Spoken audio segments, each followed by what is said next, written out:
পেহেলগাঁওতে বরফ পড়ছে। মেয়েটি এফএমে বলছিল এত ঠান্ডা, এখানেও বরফ পড়তে পারে, পারে না?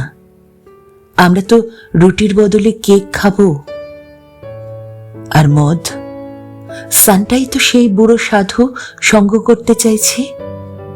আমাদের উপত্যকাতে অন্তত একবার একটা খোলা পার্লামেন্ট দাও, আমরাও ইমপিচ করতে পারি, বিশ্বাস করো।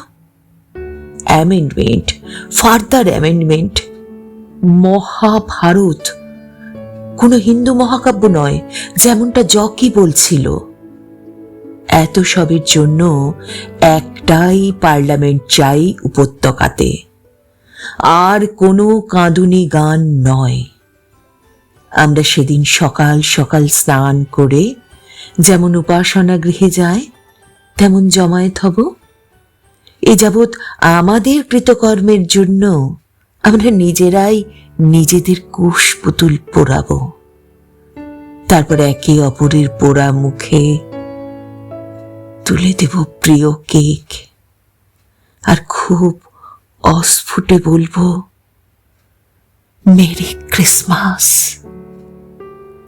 Merry Christmas.